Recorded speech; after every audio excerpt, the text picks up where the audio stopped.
അന്ന് ഞാൻ ചൂരൽമലയിലേക്കുള്ള യാത്രയിൽ ഒന്നും എടുക്കാനോ കാണാനോ കൃത്യമായിട്ടൊന്ന് കാണാൻ പോലും കഴിഞ്ഞില്ല. കാരണം അന്നൊക്കെ ജനങ്ങളുടെ കുത്തൊഴുക്കും പാച്ചിലുമായിരുന്നു. ഇന്ന് ഞാൻ വീണ്ടും ആ ചൂരൽമലയിലെത്തി. അവിടെ ഒത്തിരി കാര്യങ്ങൾ കാണാൻ പറ്റും. മനസ്സിനെ വേദനിപ്പിക്കുന്നതായിട്ട് നമുക്കിന്നും മറക്കാൻ പറ്റാത്ത ഒത്തിരി ഓർമ്മകൾ നമുക്ക് ആ ചൂരൽമലയിൽ സമ്മാനിച്ചിട്ടാണ് ആ ഒരു മലവെള്ളപ്പാച്ചിൽ കടന്നുപോയത്. സ്വപ്നത്തിൻ്റെ യാഥാസ്ഥിതികൾ പൂർത്തിയാക്കാനുള്ള ആ ഒരു യാത്രയിലായിരുന്നിരിക്കാം അവരെല്ലാം. പക്ഷേ അന്ന് ആ 3 മണിക്കുണ്ടായ അപകടത്തിൽ നഷ്ടപ്പെട്ടത് 600 പേരുടെ ജീവനാണ്. 52 പേര് മിസ്സിങ് പറയുന്നുണ്ടെങ്കിലും അവരുടെയൊക്കെ കാലിൻ്റെയും കൈയുടെയും ഓരോ ഭാഗങ്ങൾ മാത്രമേ അന്ന് അവിടെ പലർക്കും കിട്ടാൻ കഴിഞ്ഞിട്ടുള്ളൂ. അവരെ വെച്ചിട്ടാണ് ഓരോരുത്തരുടെയും എണ്ണം നിശ്ചയിച്ചത് എന്നാണ് പറയപ്പെടുന്നത്. എങ്കിലും അന്ന് ഒരു കയ്യോ കാലോ കിട്ടിയെങ്കിലും അവരൊക്കെ ബാക്കി ശരീരഭാഗങ്ങളെല്ലാം ഈ മണ്ണിൻ്റെ ഏതോ ഒരു മൂലയിൽ ഒളിവിൽ മറഞ്ഞു കിടന്നിട്ടുണ്ടാവും. പക്ഷെ അന്ന് ഓർമ്മകളുമായിട്ട് പിറ്റേ ദിവസം ഒത്തിരി കാര്യങ്ങൾ ചെയ്യാനുള്ള പ്രതീക്ഷകളുമായിട്ട് ഉറങ്ങിയ മനുഷ്യരായിരുന്നായിരിക്കാം ഇവരെല്ലാം.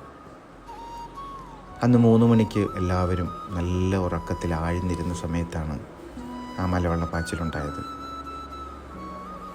അതിൽ നിന്നും വിറങ്ങലിച്ച് പലർക്കും പലതും അവിടെ നഷ്ടപ്പെട്ടു. ജീവൻ, കുടുംബത്തിലുള്ളവരുടെ പകുതി പേരുടെ ജീവൻ പോയി. പകുതി പേരെ ആ ഒറ്റ രാത്രി കൊണ്ട് കാണാനില്ല. നമ്മൾ ഒന്ന് കണ്ണടച്ച് വെളുത്ത് എണീക്കുമ്പം ഒരു വിട പറയാൻ പോലും ഉള്ളൊരു സമയം നമുക്ക് കിട്ടാതെ, ഞാൻ പോകുന്നു എന്നൊരു വാക്ക് പോലും പറയാനാകാതെ ഒരു നിലവിളിയുടെ ശബ്ദം മാത്രം അവശേഷിച്ചുകൊണ്ട് കടന്നുപോയവരാണ് അവർ. ഒരസുഖം വന്ന് നമ്മൾ കിടക്കുകയാണെന്നതിൽ അവരുടെ മരണത്തെ നമ്മൾ ചിലപ്പോൾ പ്രതീക്ഷിച്ചിട്ടുണ്ടാവും. പക്ഷേ ഇതൊരസുഖമോ ഒന്നുമല്ല, മറ്റേതോ ഒരു ശക്തി, ദൈവത്തിൻ്റെ ഒരു വികൃതി എന്ന് ഇതിനെ നമുക്ക് പറയാൻ പറ്റത്തില്ല. കാരണം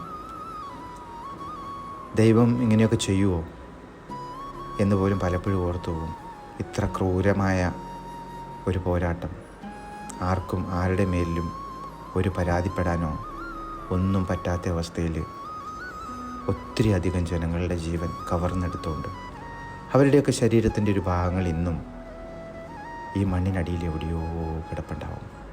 ഒന്നും അറിയാതെ ഒറ്റ നിമിഷം കൊണ്ട് എല്ലാം കവർന്നെടുത്ത് പോയത്. നമ്മളൊക്കെ പല പ്രതീക്ഷകൾ കൊണ്ട് ജീവിക്കുന്നവരാണ് ഇന്നും നാളെയും.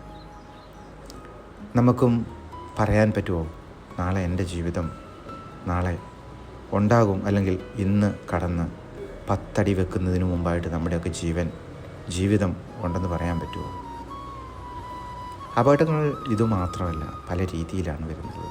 ഇതുപോലെ ഒരു കുഞ്ഞ് അരുവിയായിരുന്നു അന്നയിലെ ഒഴുകിയിരുന്നത്.